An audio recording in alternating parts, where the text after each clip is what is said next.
काय नेमकं प्रकरण काय? नेमकं प्रकरण म्हणजे माणूस जिथं राहत आहे त्या माणसाच्या जागेत जंगलातले वाघ राहायला येऊन राहिले आणि रोज ती वाघ हमले करत आहेत. फॉरेस्ट डिपार्टमेंट येते, कॉम्पेन्सेशन देते, सगळ्याला समजवते, निघून जातं.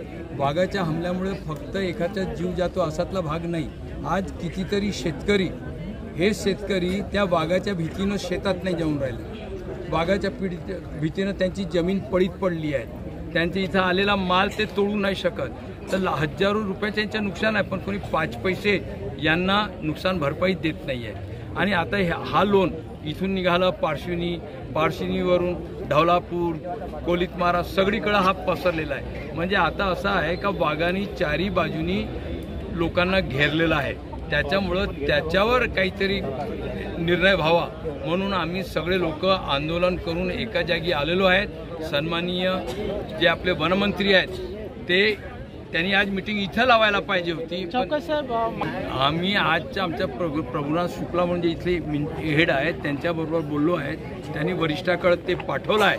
पण त्या दिवशी सन्माननीय आमचे खासदार साहेब आले होते आणि आमचे नेते सन्माननीय सुनील भाऊ केदार साहेब आले होते.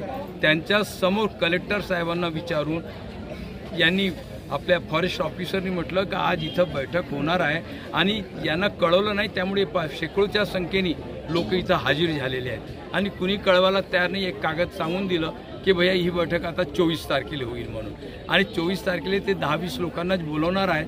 म्हणून आज आमचे सन्माननीय हरीश भाऊ आहे, आमचे पेंदाम ॲडव्होकेट आहेत, एक निर्णय घेत आहेत सर्वांना विचारात घेऊन. आणि शांताबाई त्यांच्यासोबत आहेत की आज आम्ही ठिय्या आंदोलन किंवा धरणं आंदोलन आजपासून हे इथं सुरू करत आहेत आणि या आंदोलनाला माझ्या 100% पाठिंबा आहे.